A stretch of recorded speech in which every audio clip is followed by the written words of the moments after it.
Hi, everybody. Today is Wednesday, October 15, 2025, and our dear friend, Max Blumenthal, is back here with us. Welcome back, Max.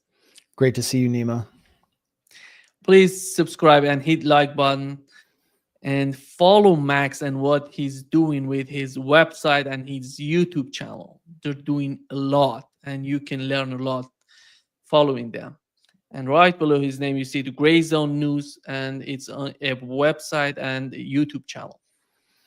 Max, let's start with the Trump's so-called peace summit in Sharm el-Sheikh, Egypt. What was the end game when you look at the summit participation, the discussions there, and the outcome? Well, to answer your question directly, the summit was the end game. Standing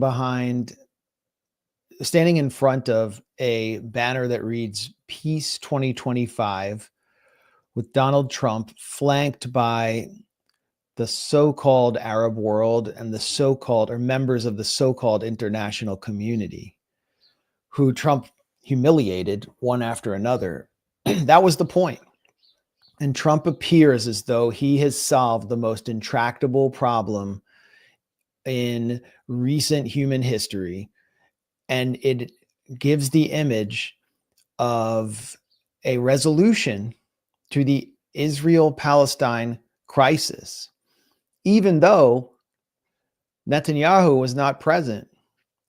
Netanyahu is now claiming, I couldn't be there because of Simchat Torah and the ultra-Orthodox members of my coalition. There was a Jewish holiday coming up, and so I couldn't be there. That's not why he was there.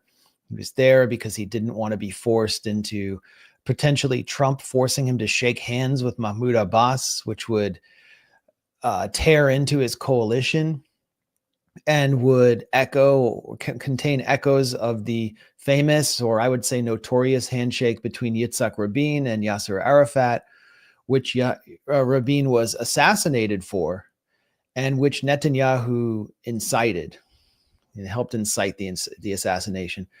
Netanyahu's whole coalition rests on his promise to obstruct a two-state solution, to prevent a Palestinian state, and actually to prevent peace. And Donald Trump could care less about addressing the real roots and actual causes of the conflict.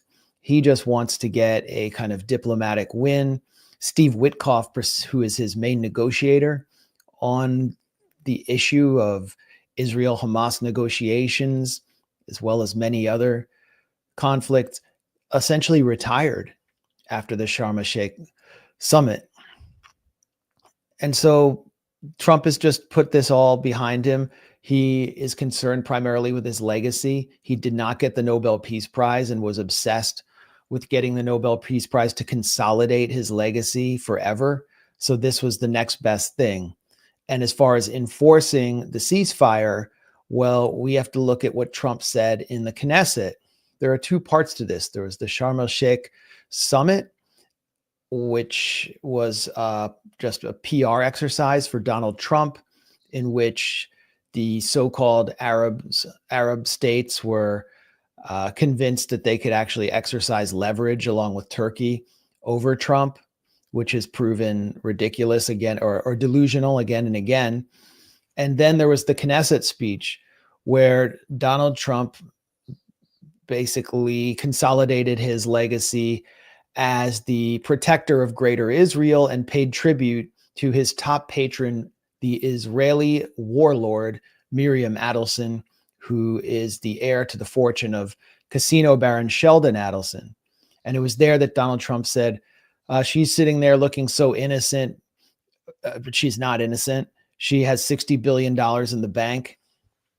And she was the most frequent visitor to the White House, along with her husband, Sheldon, who was very aggressive.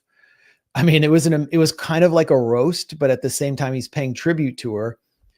And he's saying they basically controlled my entire policy outlook on the region. In fact, it was through Miriam Adelson's money that Donald Trump was bribed to relocate the U.S. embassy from Tel Aviv to Jerusalem, which was an extremely provocative move that I think actually was a factor in October 7th, because it puts more pressure on the Palestinians of East Jerusalem. It invalidates a Palestinian state with a capital in East Jerusalem, and it puts more pressure on the Al-Aqsa compound, which is being constantly invaded by fanatical Israeli messianic religious nationalists, including Security Minister Itamar Ben-Gvir. So Donald Trump does all that. He admits that it was because he was bribed. And then he says that Miriam Adelson was asked, he asked her, which country do you love more, America or Israel? And she didn't answer, and he knows it was Israel. So he acknowledges that he was basically bribed by an Israel first billionaire to wage political warfare on Palestinians and on the region on behalf of her country.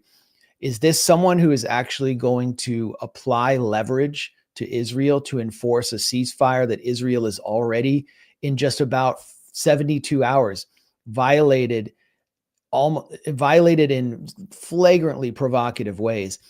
I don't think so. So where is the counter pressure from Turkey, for example, from the Arabs who showed up at Sharm el-Sheikh? The United Arab Emirates and Saudi Arabia didn't go, or they didn't send leading figures. They just sent like lower level officials. I'm not seeing it. So again, I think this was an exercise in propaganda for Trump to complement a ceasefire, which is not peace. It is merely a pause.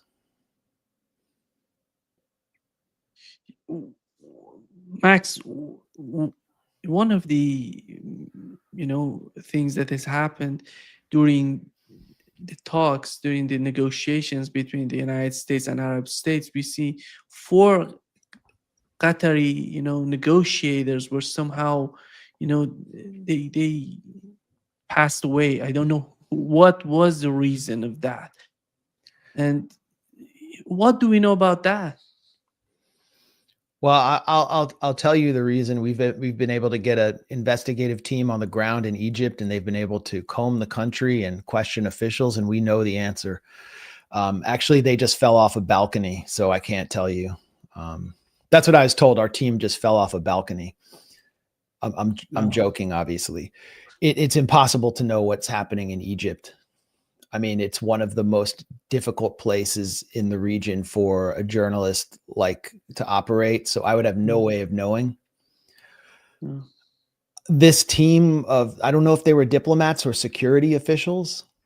I heard they were security officials. The official story is that their steering column broke in a Mercedes. It was like a Mercedes Sprinter, I think.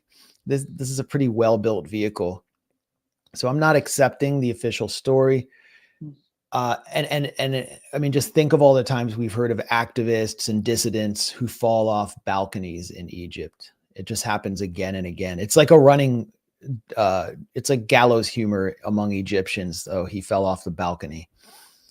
So no one can accept the official story. We have the background of Israel attempting to assassinate the Qatari negotiating team, which actually is one of the things that triggered Trump to make the one phone call, the only phone call that was needed to actually get to a ceasefire, something Biden refused to do, really demonstrating how much leverage the U.S. does have if it's willing to sideline the Israel first billionaires that control Congress and national campaigns. And Trump was willing to do that. So is this revenge somehow for the fact that the the Hamas negotiating team was targeted in Qatar? Qatar forced Trump to elicit an apology from Netanyahu for that strike.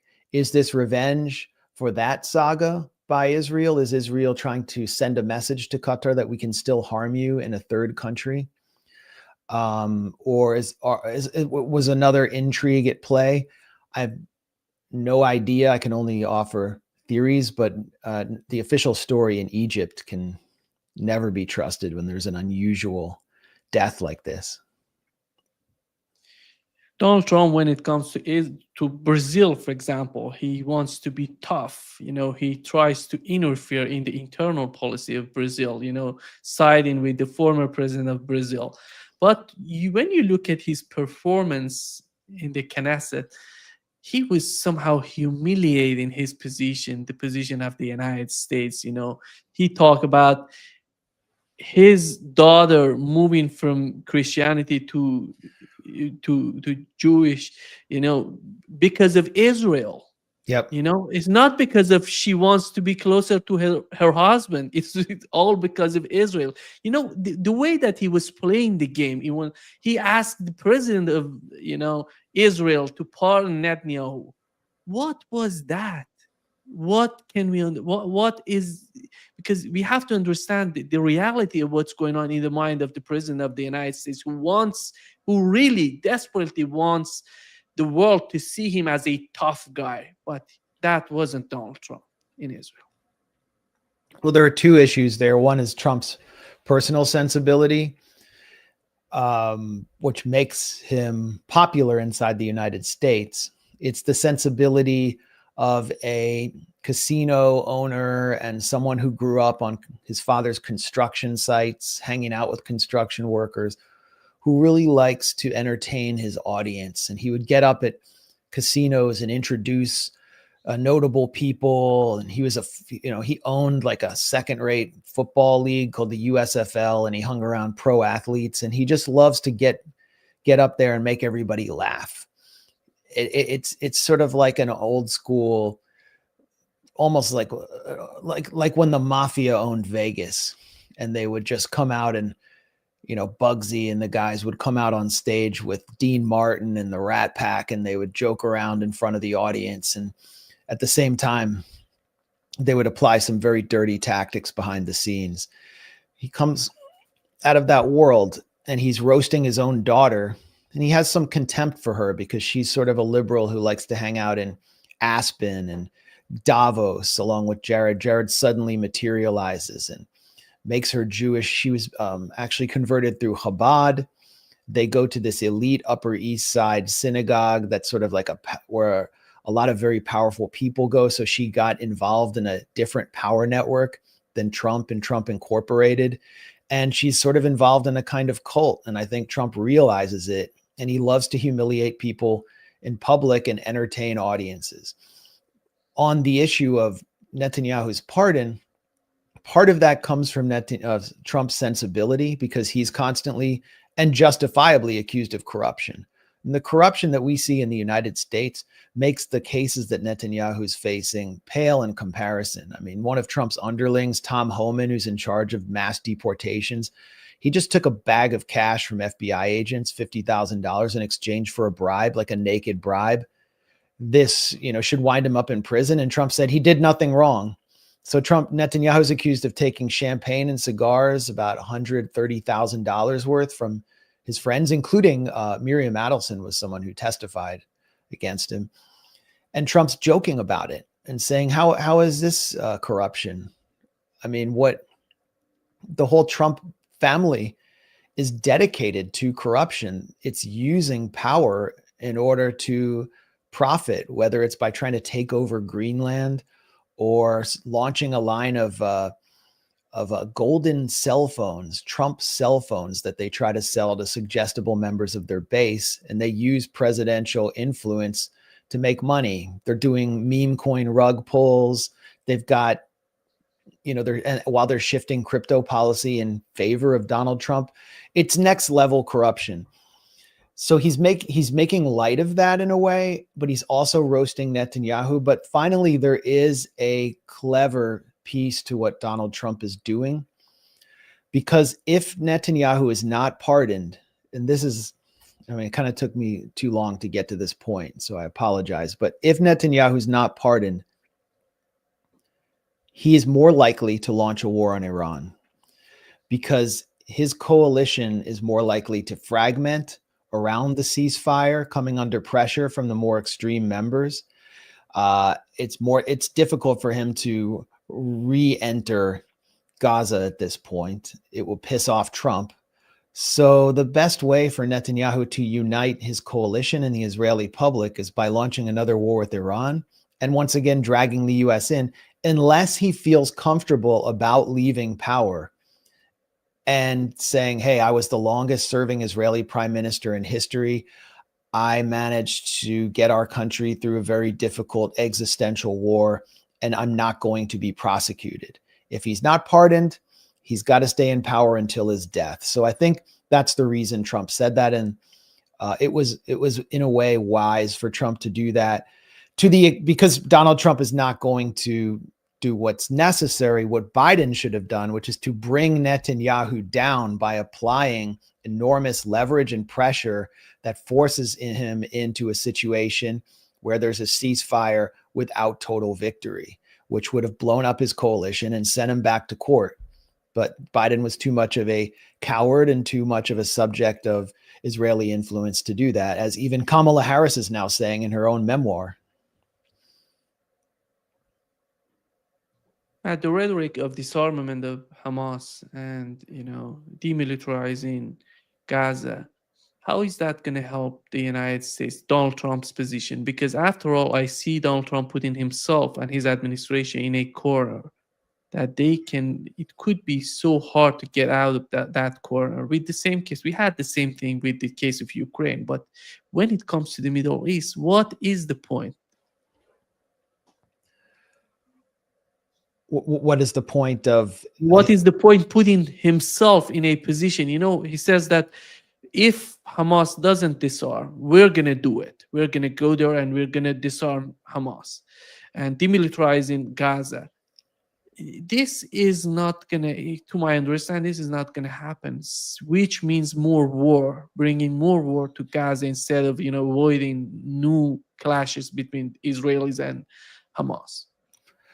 Well, this is the problem with Trump, is he'll cede to reality, and then he'll shift days later back into an entirely different rhetorical position that almost makes it seem like he has a body double, like a neoconservative body double.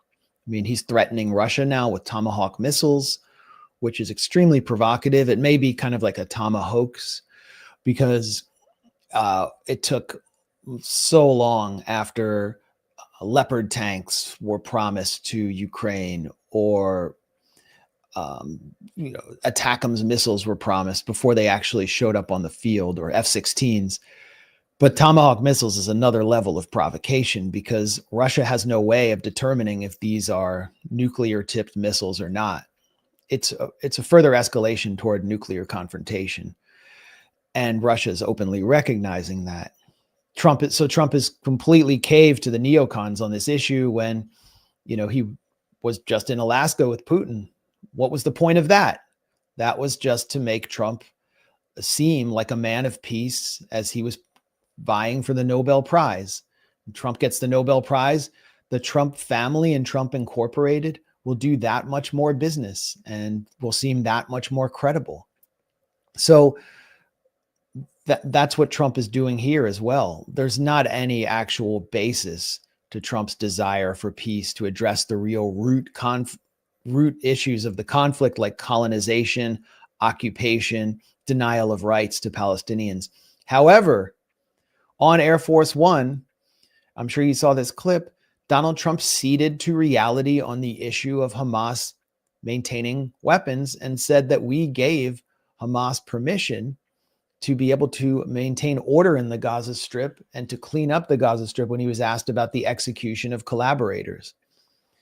And these are collaborators that were gangs of bandits that were supported by Israel, protected with Israeli air cover, protected in Israeli de facto military bases in Gaza, the Yasser Abu Shabab gang, members of the Dagmash family. And Donald Trump said, well, Hamas has to maintain order. And therefore, he acknowledged that one of the terms that his team agreed to was ambiguity around Hamas having weapons. So disarming Hamas, for now, is off the table. Maybe next week, Donald Trump will say they need to be totally destroyed. But this is such a major blow to Netanyahu politically because he had promised his base total victory. That was his mantra for the last 2 years. I mean, these blue hats that looked like the Trump hats that said "Make America Great Again" were distributed to Likud activists to wear at rallies. And, by declaring total victory, what Netanyahu, or outlining an objective of total victory, what Netanyahu would do was he would kick the can down the road on the so-called hostages, and it would allow him to constantly move the goalpost on negotiations with Hamas, which doomed many of the so-called hostages to death, often through Israeli airstrikes. And so a large sector of Israeli society is furious at Netanyahu for outlining such a delusional objective. And now Trump has exposed the whole thing and said there isn't going to be total victory. Israeli media is filled with anguished reports about Hamas reconstituting itself, about the Al-Qassam brigades showing themselves in the streets and demonstrating that they still have complete control. And the aid is getting through. The aid is beginning to get through to people because the looters that Israel was backing are being vanquished. So Israel has reduced the amount of aid by 50%, violating another term of the ceasefire, which Trump refuses to enforce. But back to your question, I mean, on the issue of Hamas disarmament, I think that's off the table for now. Smotrich says that we will establish settlements in Gaza. If let's assume that they go in that direction to disarm Hamas, and Hamas agrees to be, to do some sort of modification, changes internally, just to somehow facilitate the agreement between the West and Hamas and Gazans. When they see, I'm talking about Gazans, when they see Smotrich talking about the new settlements in Gaza, what that would bring to them, that would bring the case of the West Bank. There is, how could that, who has the upper hand in the Netanyahu's administration? In the Netanyahu administration, who has the, is that about Smotrich and together with Ben-Gvir, or because I somehow feel that the Smotrich and Ben-Gvir, they're different from Netanyahu and his faction in the government. What's your take on that? They are different. I mean, they're religious nationalists, messianists. Netanyahu is completely secular, probably doesn't believe in God. He is actually sort of the radical center of this coalition. Netanyahu is holding the coalition together as a uniting figure. And what comes after Netanyahu is unclear. But Smotrich and Ben-Gvir have played the role of the spoilers in every ceasefire negotiation until Trump came down and actually just absolutely demanded one. And his team demonstrated some flexibility with both sides, particularly Hamas, allowing it sort of a yes, but. And then there was a vote among all the ministers, and Smotrich, Ben-Gvir, and an irrelevant but extremely radical, I wouldn't say irrelevant, but another radical settler figure named Orit Strzok voted against it, but they were widely outnumbered. And so they were actually sidelined. Smotrich is speaking on behalf of the religious nationalist camp in Israel, including many that don't vote for his party or for him, but he's trying to emerge as sort of a spokesman for the Messianist camp that fought in unprecedented numbers in Gaza. And if you saw the imagery of soldiers erecting gigantic menorahs in Hanukkah in the ruins of Shujaiya, or dancing with Torah scrolls and destroyed homes, I mean, this is who Smotrich is speaking to. And many of them also died or suffered injuries. And they resent the fact that they're not getting what they want after making this great sacrifice, because what they wanted was a new Gush Katif, referring to the settlement of about 9,000 fanatics that was forcibly evacuated from Gaza in 2005 following the end of the Second Intifada. They were actually pushed out by Hamas and the Al-Qassam brigades and Palestinian resistance, and then Gaza was placed under siege. And this was done by another figure who was the godfather of the Likud party, Ariel Sharon. Wasn't expected that Ariel Sharon would do something like this. He was in many ways a supporter of the settlement enterprise, although he himself was secular, was not a religious nationalist. So there is a difference between these two camps. And is it feasible for the settlers to go into Gaza at this point? No, because Hamas still has its weapons. It looked like Israel was moving towards trying to ethnically cleanse the north by destroying all the major residential towers in Gaza City, by destroying as much of Gaza City as possible. Jabalia camp is mostly destroyed. Beit Hanun is mostly destroyed. They were trying to push everyone south. And I think Smotrich believed that if this could continue, then, they could just go in, clear some rubble, and bring the settlers in there. But the other issue is that throughout the years, the attempt to settle Gaza was generally a failure, because anyone outside of the most fanatical spheres of the religious nationalist camp who tried to settle in Gaza didn't really want to be there and left. And so they were left with just 9,000 nutcases. The more secular settlers, those who want cheaper housing and have anti-Palestinian attitudes, they'll go to the major settlement blocks and get a very nice condo for much less than anything inside the Green Line in Ariel or Male Adumim and these kinds of places. So why would you want to go to Gaza? So I think that's right now a more distant fantasy, but it's something that they would that they would push for if a figure like Netanyahu leaves the scene, and maybe someone with more religious nationalist credentials comes in. Yeah. Iranians have decided not to participate in Egypt. The argument on their part was the foreign minister of Iran said that the United States has attacked us and they're threatening us a lot of sanctions on Iran. That's the reason we're not going to be there, but we are welcoming any sort of solution for Gaza. Do you see anything beyond that? Beyond what the foreign minister of Iran said as one of the main reasons that Iran didn't participate? I think there's a security reason, given the role of the U.S. in assassinating Iran's top leaders, given the role of Israel in assassinating Iranians, putting yourself in a country like Egypt that may not be able to provide security, given that Israel attacked the Hamas negotiating team inside Qatar, it would have been absurd to enter a scenario like that. And also given Egypt's coordination with Israeli intelligence and Israeli security, given the amount of Mossad penetration in Egyptian society, I think it would have been a huge risk. Diplomatically, it would have, what would the point of it had been, given that the entire spectacle was geared to show the dominance of the US, and that the only reason that any country would be there would be to demonstrate their desire to still be within Washington's orbit and part of a transatlantic alliance. All the Arab states that were there depend on US aid, with especially Egypt.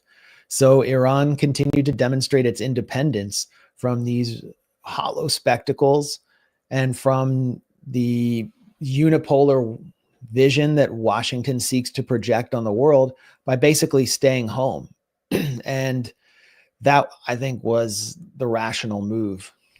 And I think that'll become clearer in the coming weeks as Trump refuses to exert leverage to actually make peace.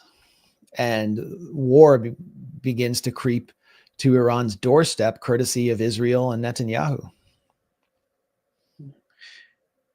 The main issue with Gaza is their right to decide about their future. but that wasn't mentioned. That was not mentioned in the peace plan, in the so-called peace plan. There, the point number 19, it mentions that the United States considers the desire of Palestinians to have a state, nothing more than that. What is that the issue? Why have they decided to agree with the United States if there is no mention of the Palestinian state in that document? I mean, Trump didn't even mention Palestinians in his Knesset speech. He didn't say, they've suffered enormously and you need to consider them as a people, like just as humans. He didn't say anything like that in the Knesset. They didn't exist. And then Mahmoud Abbas, what was the purpose of him being in Sharm el Sheikh? I mean, his presence was completely diminished. And behind the scenes, he and the Palestinian Authority have been lobbying against the release of Marwan Barghouti, who would be the most unifying figure who Hamas has sought to release, even though he is not someone who has been friendly to or a member of Hamas, because he's a unifying figure with street credibility that transcends the factionalism of Palestinian politics, who could emerge as a figure to lead a unity government towards a kind of Palestinian state. So Abbas is participating with Israel and Trump in undermining this process just to maintain his gilded prison in Ramallah, the 5-star occupation.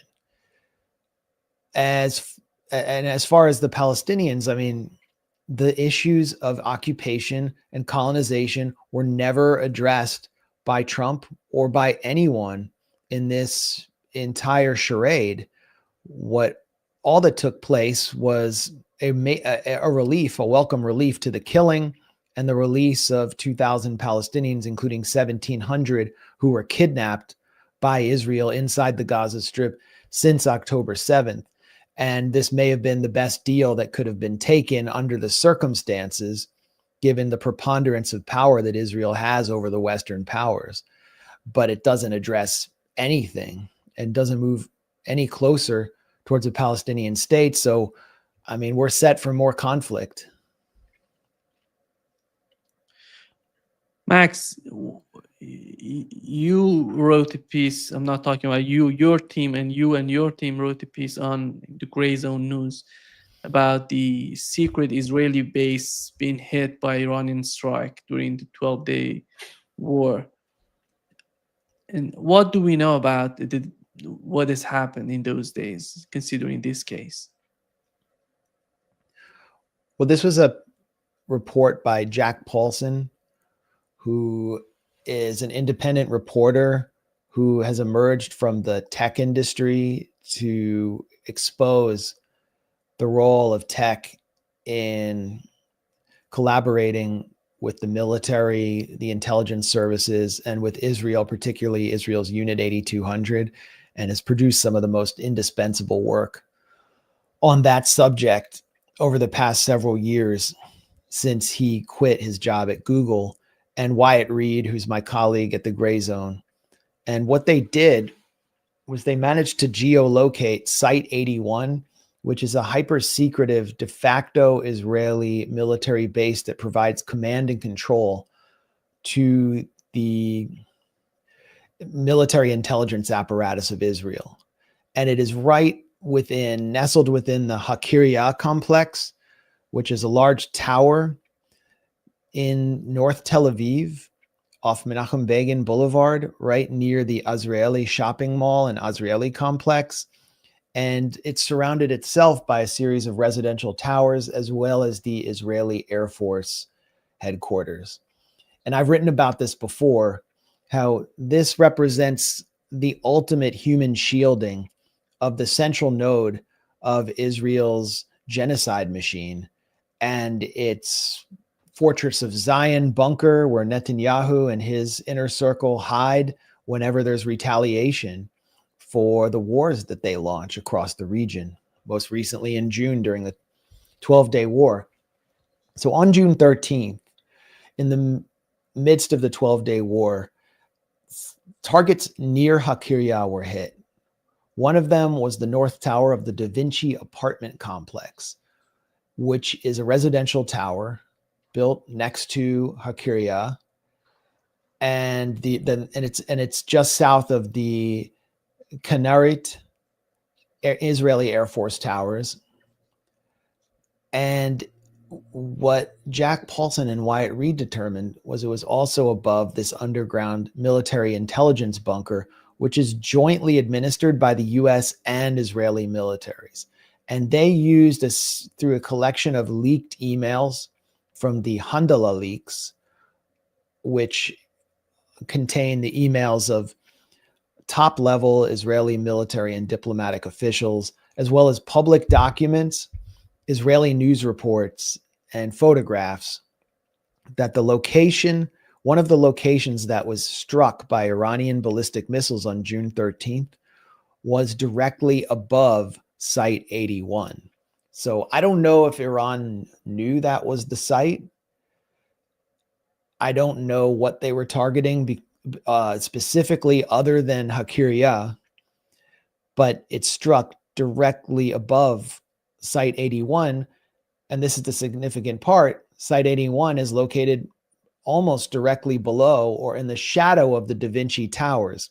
So what this means is a residential tower is being used to human shield one of the most sensitive, secretive aspects of Israel's military intelligence apparatus, command and control. And I think that's the takeaway from this piece. And just one other point or something to note is that a reporter from Fox News, Trey Yingst, showed up at the site of this strike or these series of ballistic missile strikes on June 13th. And there's footage of Israeli police pushing him away and demanding that he not film. Israel has since shielded this area further to prevent the public from filming it with high walls. And they've basically evacuated some of these areas.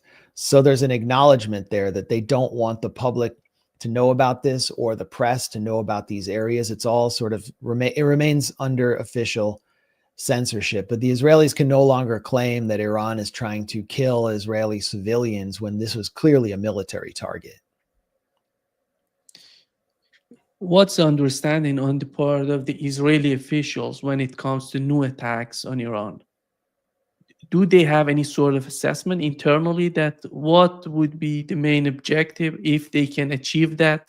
And what would be the outcome for Israel in terms of the new missiles coming into Israel and maybe destroying other sites, military and intelligence sites? I haven't been able to parse through the comments by Israeli officials to understand what they expect to achieve. It appears to me that there's still a delusional thinking among the Israeli political leadership that regime change can be achieved in Iran. And this is something we've also reported on.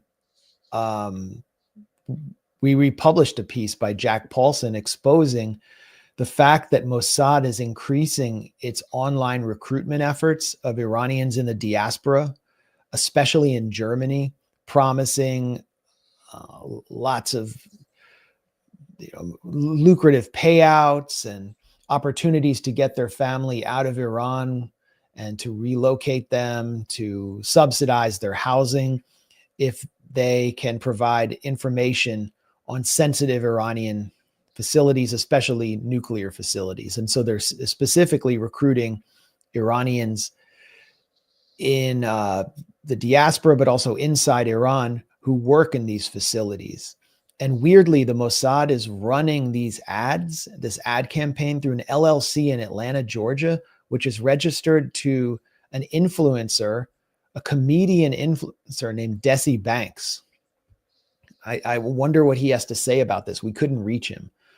But the point is, they're still trying to degrade Iran's scientific know-how, its nuclear industry. That remains the main target for Israel. It's sort of consistent with their general strategy of mowing the lawn, where they try to, it's a disgusting phrase that Israel conceived during its siege of Gaza, where they, without achieving regime change or destroying the enemy, are able to weaken it through continuous warfare and various operations that might just last a few days, but it sets the enemy back. And so that's one thing I know they are seeking, but I've seen Israeli leadership say what we're actually seeking is to harm Iran to the point to replicate their success in Lebanon against Hezbollah, get Iran to stand down, weakened in a ceasefire, and then wage what they call wars between wars, where they degrade targets without any retaliation by Iran because Iran has been so severely weakened.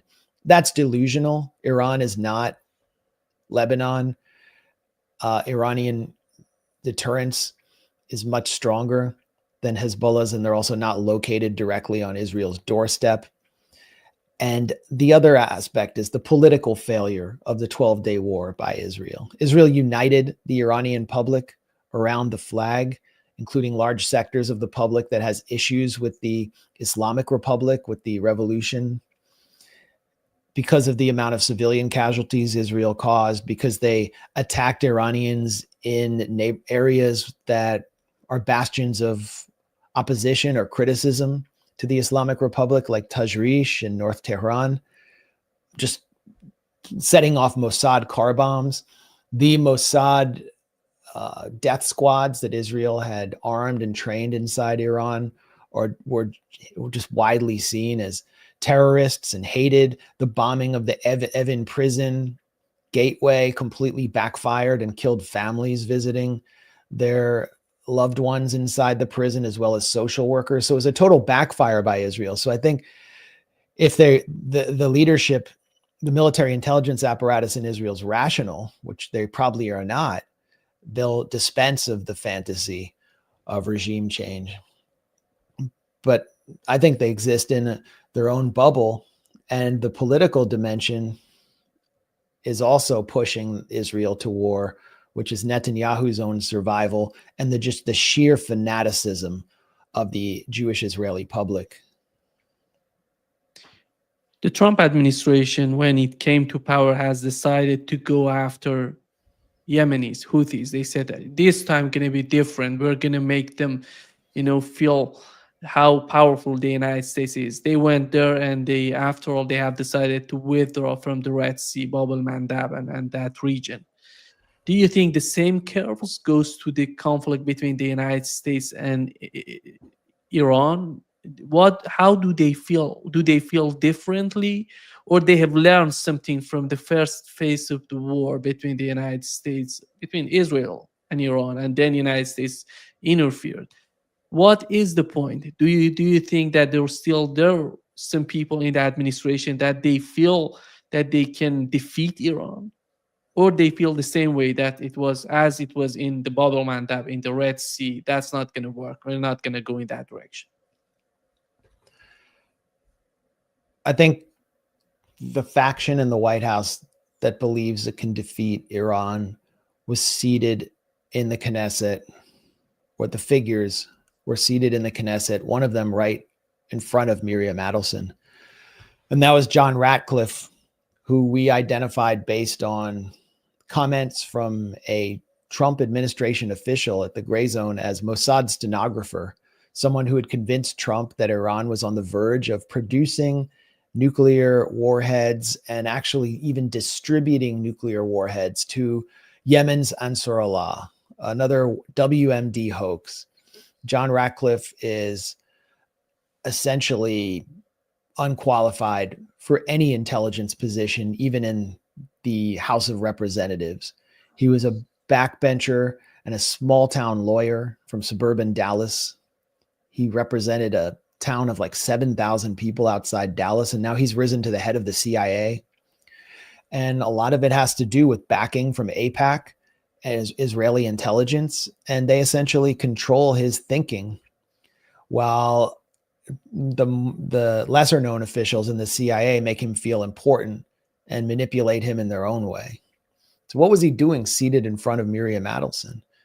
It was because he's so friendly and so close with the Israelis and played such a seminal role in getting to the point where Israel felt like it could start a war unprovoked against Iran, and that the US would rescue it from the consequences of the war it launched but could not finish. And there are other figures in the administration. The former CENTCOM chief, Michael Kurilla, was another figure that Israel loved. They called him Israel's favorite general. And it's shocking that a foreign country can have that much influence over the top U.S. military brass, that they could even say that publicly. His replacement, I think his name is Bradley Cooper. He's very I can't discern any difference between him and Kurilla.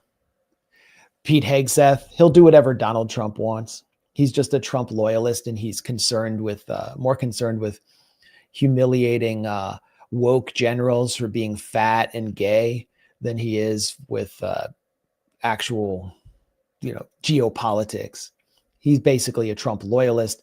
Then you have Trump, who's erratic, J.D. Vance, who said he's against war with Iran, and the American public, which is dead set against the war, including most of MAGA except for Fox News viewers over age 55, because Fox News has become a straight up vehicle for Israel. I think with all of these factions, it's politically perilous for Donald Trump to simply green light another Israeli war. And after this peace spectacle, I think it sets the clock back on an Israeli war. I think the clock was the timeline was set back as well by Israel's self-destructive strike in Qatar, but we still have to expect that another round will come, and Israel assumes that it has a much better chance of drawing the U.S. in now than it will after a potential midterm election in which the Republicans suffer a humiliating defeat and the Democrats take control of the House and possibly even the Senate. So I still would expect somewhat in the near term the Israelis to attempt something. I just don't know what they're actually thinking. And I think we can all assume if they do launch it, it will be more violent and bloodier than the last round, and Israel will suffer a heavier blow, potentially with ballistic missiles and weapons that we hadn't even seen before. Max, before wrapping up this session, we have a new winner of Nobel Peace Prize, and Maria Corina Machado. Yeah. She won. She somehow defeated Donald Trump. She's more important for the establishment than Donald Trump right now. Yeah. And what is the case of Venezuela? Because looking at 2021, it was the Russian opposition. 2022, it was Belarusian opposition. 2024, Iranian opposition.